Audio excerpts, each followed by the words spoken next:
Selamat siang teman-teman kicau mania se-Nusantara. Jumpa lagi di channel CBF Temanggung, channel yang mengupas tuntas seputar kicau mania dan penangkaran burung. Siang ini kita akan coba kupas tuntas tentang penyebab kegagalan ternak murai batu, terutama untuk pemula ya. Setidaknya akan saya rangkum menjadi 3 permasalahan besar untuk pemula, kenapa kok ternak murai batunya gagal. Topik ini saya ambil berdasarkan pertanyaan-pertanyaan dari beberapa subscriber, teman-teman kicau mania pemula yang sudah mulai beternak murai batu, tetapi banyak sekali yang merasa gagal dan tidak berhasil. Secara keseluruhan saya rangkum ada 3 permasalahan besar penyebab kegagalan ternak murai batu, khususnya untuk pemula ya. Yang pertama langsung saja, yaitu salahnya dalam memilih calon indukan. Salahnya di mana? Yaitu teman-teman pemula itu tergiur dengan harga murah ya, harga murah dengan membeli indukan yang dijual di pedagang-pedagang pengepul di pasar, yaitu indukan muda hutan. Memang indukan muda hutan itu banyak sekali yang cerita menghasilkan, nantinya akan menghasilkan anakan-anakan yang berkualitas, anakan-anakan berprestasi. Tetapi untuk pemula ini akan memakan waktu yang sangat panjang, karena muda hutan ini butuh adaptasi, nanti butuh pengenalan dengan kita harus menghilangkan gerabagannya, kita bikin lulut dulu ya. Nah, ini biasanya membutuhkan waktunya mungkin lebih dari 1 tahun ya, kalau untuk pemula, untuk membuat muda hutan itu sampai produksi. Belum sampai 1 tahun biasanya si peternak pemula ini sudah bosen, dan akhirnya mereka menganggap itu adalah sebuah kegagalan. Nah, lantas solusinya apa? Solusinya adalah cari calon indukan yang hasil penangkaran saja. Kenapa hasil penangkaran? Karena satu, silsilahnya pasti akan jelas, terutama cari referensi peternak yang bisa dipercaya ya, dari segi umur, dari segi keturunan, itu nanti itu terrecording dengan baik kalau hasil penangkaran. Dan poin yang plus lagi, kalau hasil penangkaran setidaknya si burung itu sudah adaptasi dengan lingkungan, terutama dengan orang ya.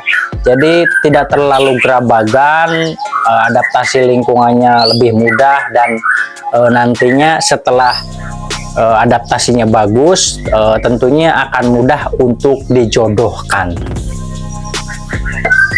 Kembali ke indukan yang muda hutan tadi, biasanya memang lebih gampang dalam penjodohan. Maksudnya lebih gampang itu lebih mudah untuk akur. Jadi ketika dilepas di kandang produksi, kedua indukan itu, jantan dan betina, terlihat akur. Padahal sebenarnya itu belum berjodoh, dan untuk terjadi birahi dan kawin pun menurut pengalaman saya akan sangat lama, karena butuh adaptasi lingkungan, kandang, adaptasi dengan kita itu ya teman-teman. Itu jangan salah pilih indukan, pilihlah indukan yang hasil penangkaran. Boleh juga kalau untuk teman-teman yang sudah berpengalaman cari indukan yang muda hutan, tetapi itu prosesnya memang cukup panjang ya teman-teman. Itu ya teman-teman, penyebab kegagalan ternak murai batu yang pertama adalah salahnya memilih indukan. Sebenarnya ketika sudah berpengalaman, kita pilih indukan muda hutan pun nggak masalah, karena memang kita sudah tahu dulu ya itu muda hutan itu perlakuannya seperti apa. Tetapi untuk teman-teman pemula yang baru mulai, sebaiknya pilihlah calon indukan dari hasil penangkaran, karena itu akan mudah untuk dijodohkan dan ditangkarkan.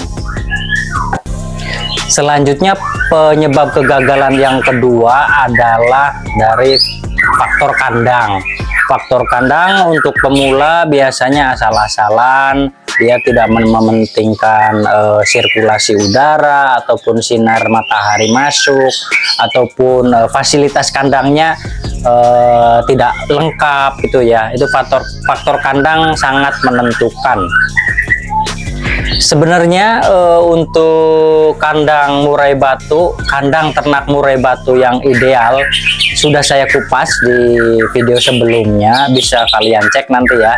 Saya kasih itu nanti linknya di deskripsi ataupun di ini nanti di kanan atas itu sudah saya kupas tuntas.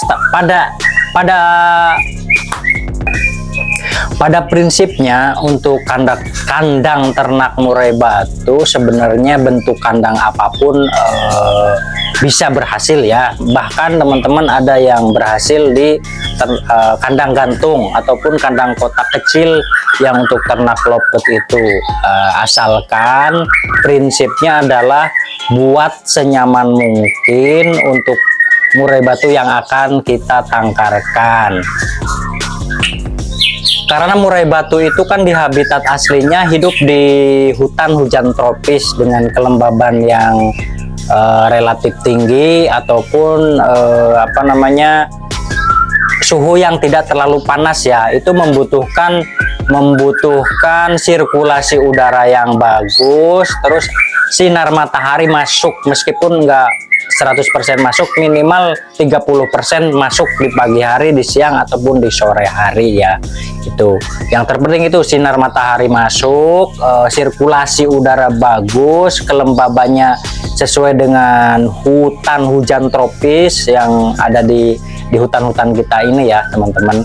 Nah, yang terpenting lagi adalah kelengkapan kandang. Kelengkapan kandang itu yang paling utama adalah ada air untuk minum dan mandi itu harus cukup dan selalu bersih ya. Dan sebaiknya kalau di tempat saya itu ada pralon untuk membuat hujan buatan. Jadi ketika suhu terlalu panas itu kita akan nyalakan itunya hujan buatannya, dan suasana kandang akan sejuk dan nyaman untuk si burung itu bereproduksi. Untuk mengetahui video lengkapnya tentang pembahasan kandang ataupun pemilihan indukan, itu ada di video-video saya sebelumnya ya, sudah saya kupas tuntas lebih mendetail gitu ya. Oke.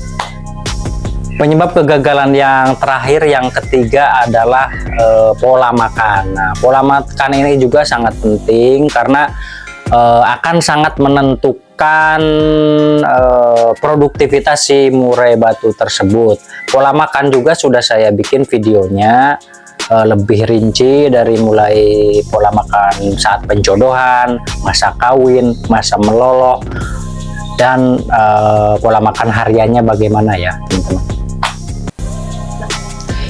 Intinya di pola makan ini, antara pola makan masa kawin, masa mengerami, dan masa meloloh itu ada berbeda. Pola makannya sangat berbeda. Untuk masa kawin kita usahakan untuk makanan ataupun pakan yang mengandung protein tinggi agar meningkatkan birahi dan terjadi pembuahan ya, itu. Begitu juga pada saat setelah bertelur itu nanti pola makannya berubah. Itu nanti yang tinggi proteinnya kita cabut, khusus untuk pakan harian saja, karena dikhawatirkan kalau tinggi protein akan over birahi yang menyebabkan si jantan ataupun si betina itu birahi lagi, si telurnya bisa dibuang. Itu bisa dibuang. Lanjut ke pola makan yang setelah menetas ya, atau sehari sebelum menetas pun itu nanti akan berbeda kita perlakuannya. Kita sediakan makanan atau pakan yang untuk meloloh si anakan atau cindilan tersebut. Karena kalau tidak tersedia makanan yang komplit untuk meloloh anakan tersebut, bisa jadi secara alamiah si anakan itu dibuang dibuang sama indukannya.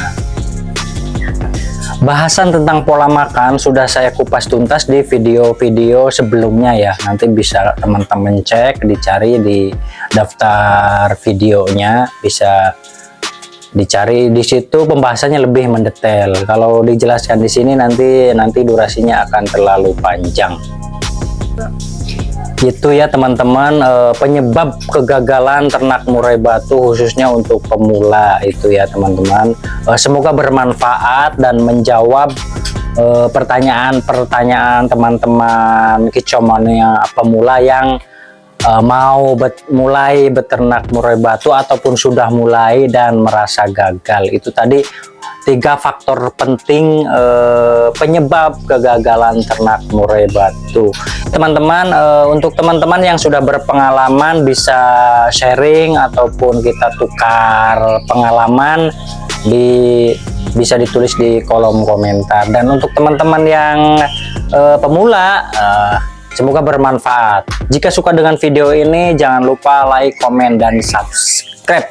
Terakhir, nyalakan loncengnya agar video terbaru dari kami bisa teman-teman tonton langsung.